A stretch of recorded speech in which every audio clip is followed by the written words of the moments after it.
السلام علیکم ناظرین، پروگرام ایکسپرٹس اوپینین کے ساتھ میں ہوں مہوش ممتاز بیگ۔ ناظرین، ہمارے ملک میں مذاکرات کا کھیل بھی بخوبی کھیلا جاتا ہے۔ یہاں پر حکومت کی طرف سے یہ کہا جا رہا ہے کہ تحریک انصاف کے ساتھ، جو کہ اپوزیشن کی سب سے بڑی جماعت تصور کی جاتی ہے، ان کے ساتھ مذاکرات کی 4 بار پیشکش کی گئی۔ یہ وزیر اعظم صاحب کا بڑپن تھا، انہوں نے ایک جو ہے وہ کرٹسی شو کیا اور ملکی مفادات کے خاطر بیٹھنے کا سوچا، لیکن دوسری جانب سے جو مزاحمت کی سیاست کا دامن چھوڑتے نہیں ہے تحریک انصاف، یہ 4 بار جو مذاکرات ہیں وہ ناکام ہو چکے، اور آئندہ بھی جو مذاکراتی معاملات عمل میں لائے جائیں گے اس کی کامیابی کی کوئی گارنٹی نہیں ہے۔ یہ کہنا ہے حکومتی جماعت کا، حکومتی حلقوں کا اس وقت یہ کہنا ہے، جبکہ تحریک انصاف اس وقت ناظرین جو بات چیت سامنے رکھ رہے ہیں اس میں بھی کچھ کنفیوژن کا شکار نظر آ رہے ہیں، کیونکہ یہاں پر جو سہیل افریدی صاحب ہیں خیبر پختونخوا کے وزیر اعلیٰ، وہ یہ کہہ رہے ہیں کہ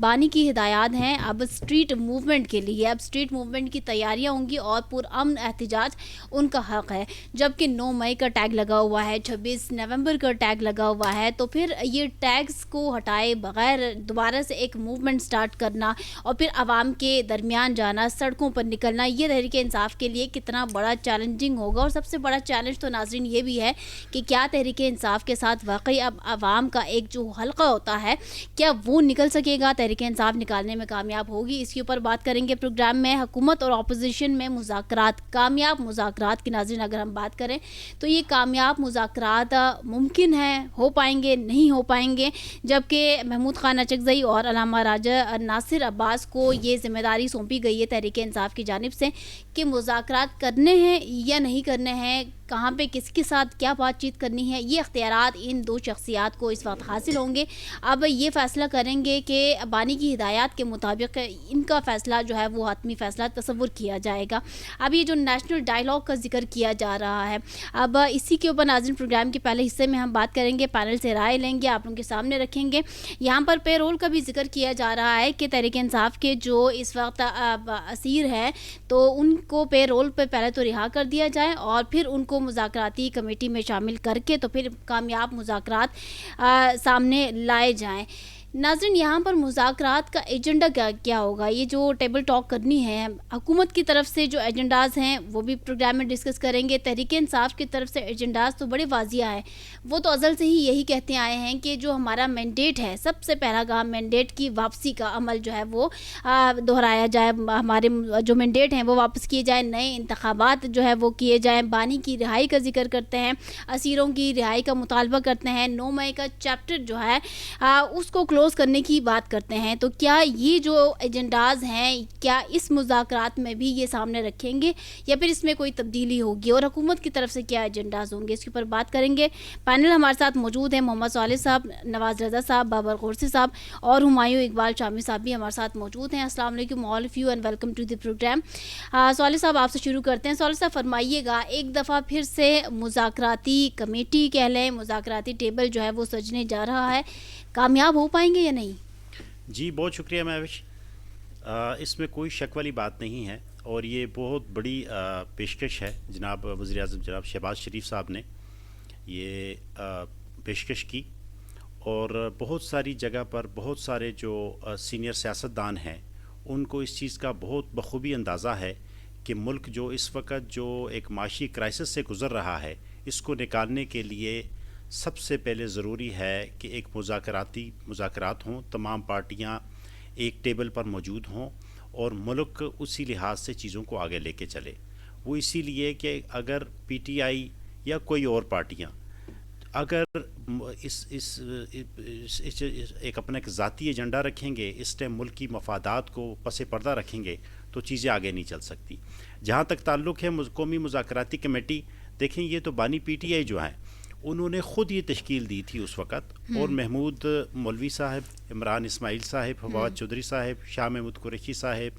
یاسمین راشد، محمود رشید صاحب، اعجاز چودھری صاحب اور عمر چیمہ صاحب جو ہیں وہ ان کے ممبران تھے۔ اچھا، اب اس میں سے یہ 5-6 لوگ جو ہیں یہ ان کو سزائیں بھی ہو چکی ہیں اور یہ ابھی جیلوں میں پابند سلاسل ہیں۔ جب تک یہ قومی مذاکراتی جو کمیٹی ہے، جب تک ان کا آپس میں اتفاق نہیں ہوگا، جب تک یہ کسی ایک پلیٹ فارم پہ بیٹھیں گی نہیں، جب تک ان کی رہائی ممکن نہیں ہوتی، تو یہ مذاکرات آگے بڑھیں گے کیسے؟ وہ اسی لیے کہ دیکھیں جو انیشیل سٹیج پہ ان کے کچھ مذاکرات تھے، جو ان کے مطالبات تھے، ان میں سب سے پہلے مطالبہ یہ تھا کہ جی 9 مئی 2023 اور 26 نومبر 2024 کے جو واقعات ہیں ان پر جوڈیشل کمیشن بنایا جائے۔ میں سمجھتا ہوں کہ یہ ایک اچھی بات ہے، اور وہ ظاہر ہے اس سے بہت ساری چیزیں جو ہے وہ سامنے آئیں گی۔ دوسرا یہ تھا کہ جیلوں میں بند جو سیاسی رہنما ہیں اور کارکنان ہیں ان کی رہائی جو ہے عمل میں لائی جائے، اور اس میں بھی بہت ساری جگہ پر ایسے ہیں کہ بہت سارے لوگ جو ہیں پابند سلاسل ہیں، اور پابند سلاسل ہوتے ہوئے مذاکرات جو ہے نا وہ شاید پاسبلٹی اس کی نہیں ہے۔ اچھا، میڈیا کی جو سینسرشپ کا انہوں نے کہا ہے، اور اس واقعے سے متعلق جو رپورٹنگ پر پابندیوں کے واقعات کا جائزہ ہے وہ بھی لیا جائے۔ یہ تمام مطالبات ایسا نہیں ہے کہ جس کے اوپر حکومت کے ساتھ ڈائیلاگ نہیں ہو سکتے، یا کسی حکومت کسی بند گلی میں چلی گئی ہے، یا مذاکراتی جو مذاکرات ہیں وہ پس پردہ رہ جاتے ہیں۔ وہ اسی لیے کہ اس وقت ملک میں معاشی ایمرجنسی لگی ہوئی ہے۔ معاشی ایمرجنسی کے لیے تمام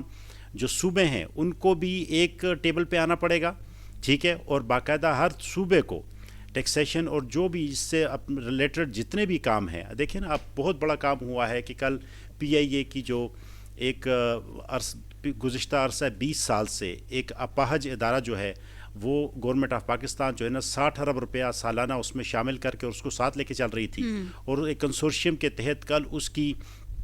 اس کو بیچا گیا، 75% حصص اس کے عارف حبیب کنسورشیم کو بیچے گئے ہیں۔ میں یہ سمجھتا ہوں کہ یہ ایک بہت بڑا کام ہوا ہے، ٹھیک ہے۔ وہ اسی لیے کہ یہ لاسز کب تک حکومت برداشت کرے گی؟ باہر سے آئی ایم ایف سے مختلف جگہوں سے امداد لے کر ہم لوگ ان کو بڑھتے ہیں۔ ڈسکس پروگرام کے دوسرے حصے میں ہم نے اس پہ کریں گے۔ یہ جو مذاکرات کا معاملہ ہے، آپ سمجھتے ہیں کہ اس میں 60 to 70% جو ہے وہ تحریک انصاف کا پلڑا بھاری ہوتا ہے، وہ بیٹھنے کو تیار ہوں گے یا نہیں؟ دیکھیں، جب بھی نیشنل یا انٹرنیشنل لیول پہ جب بھی مذاکرات ہوتے ہیں تو کچھ لے اور کچھ دے کی بنیاد کے اوپر بہت سارے جو ایگریمنٹس ہوتے ہیں وہ ہوتے ہیں۔ یہ ایک میوچل ایک انڈرسٹینڈنگ کے تحت ایم او یو سائن ہوگا، ایگریمنٹس ہوں گے، اور اس کے تحت جو ہے اگلے 5 سال یا 6 سال کے اوپر ایک پوری اگر اس کو مانا جائے، سوالے صاحب تحریک انصاف کیا دے سکتی ہے؟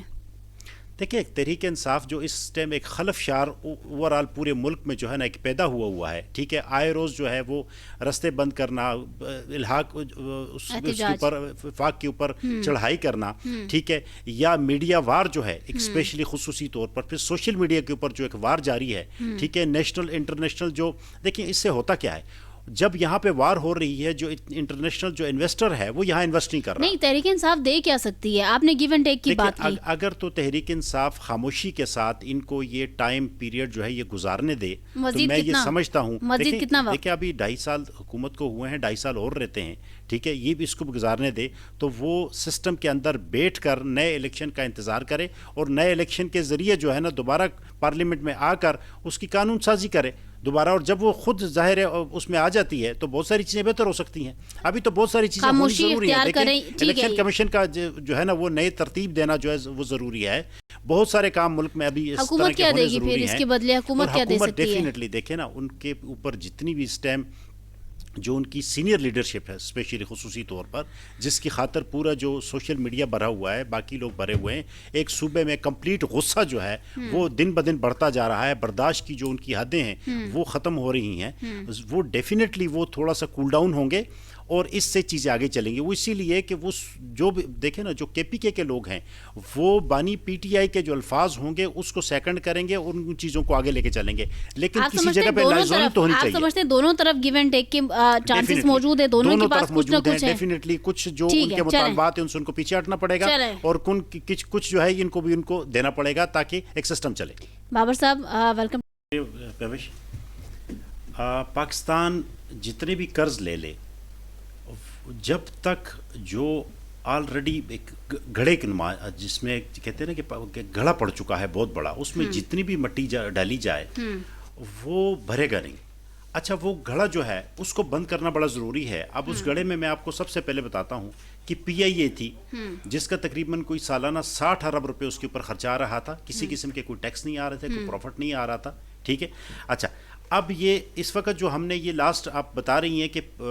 5 ماہ جو جولائی تا نومبر جو ہے 3 ارب ڈالر سے زائد بیرونی قرضہ حاصل کیا ہے، جو گزشتہ سال کے مقابلے میں 13.64%، 36 کروڑ 40 لاکھ ڈالر زیادہ ہے۔ اچھا، یہ قرضہ عالمی بینک، ADB، اسلامی ترقیاتی بینک اور سعودی عرب جیسے اداروں سے لیا گیا ہے۔ اچھا، اس میں جو عالمی مالیاتی اداروں سے قرضہ لیا گیا ہے وہ 1.25 ارب ڈالر ہے۔ مختلف جو ممالک سے قرضہ لیا گیا ہے وہ 80 کروڑ 76 لاکھ ڈالر ہے۔ اچھا، نیا پاکستان جو سرٹیفکیٹ میں سرمایہ کاری ہے وہ 96 کروڑ 59 لاکھ ڈالر ہے۔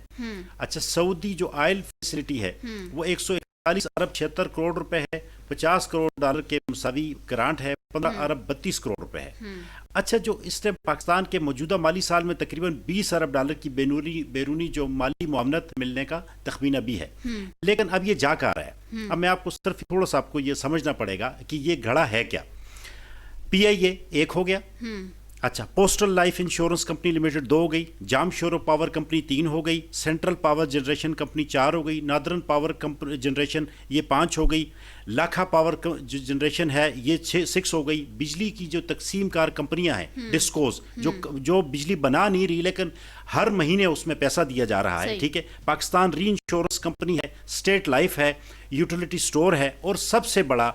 اسٹیل مل آف پاکستان ہے۔ اسٹیل مل جو ہے وہ 2015 سے بند پڑی ہوئی ہے اور اس کے مجموعی جو نقصانات ہیں وہ 255.8 ارب روپے ہیں اور واجبات جو ہیں وہ 359.9 ارب روپے تک پہنچ چکے ہیں۔ اچھا، غیر فعال ہونے کی باوجود ابھی تک اس میں 3500 ملازمین کام کر رہے ہیں اور ان کی سیلریز دی جا رہی ہیں۔ اچھا، اس کے لیے تو روس پاکستان کے ساتھ مل کر ایک نئی اسٹیل مل جو ہے وہ کراچی میں لگانے کا ارادہ رکھتا ہے۔ یہ معاہدہ اگلے 5 یا 6 ماہ میں ہونے والا ہے، جس میں یہ آئی تھنک کہ لاسٹ ٹائم جو جنرل اندرے وی فیدروف نے آخری مذاکرات جو ہے نا وہ کیے ہیں، تو اس میں انہوں نے 27 مئی کو یہ کہا ہے کہ ہم شاید اس میں ہماری نیکسٹ پیش رفت ہوگی۔ جب تک یہ ادارے آپ پرائیویٹائز نہیں کریں گے، جس طریقے سے آپ ایک بہت بڑا کارنامہ آپ نے کیا ہے کہ 60 ارب ڈالر جو آپ سالانہ دے رہے تھے، PIA آپ نے ایک کمپنی کو، عارف حبیب کنسورشیم جو تھا، مختلف کمپنیاں مل کے جنہوں نے 135 ارب کا یہ لیا ہے، چاہے اس میں 92.5 جو % ہے وہ PIA کے اوپر ڈیولپمنٹ لگے گا، لیکن ایک جو آپ کا ایک سوراخ تھا جس میں 60 ارب ڈالر سالانہ جا رہے تھے وہ انشاءاللہ تعالیٰ کب سے رک گئے ہیں۔ اب ہوگا کیا کہ وہ اگلے 6 ماہ میں اس پوزیشن میں آ جائے گی کہ آپ کو جو نیا مالی سال 2026-25 ہے اس کے تحت وہ آپ کو سالانہ 60 ارب روپے ٹیکس کی مد میں دیں گے۔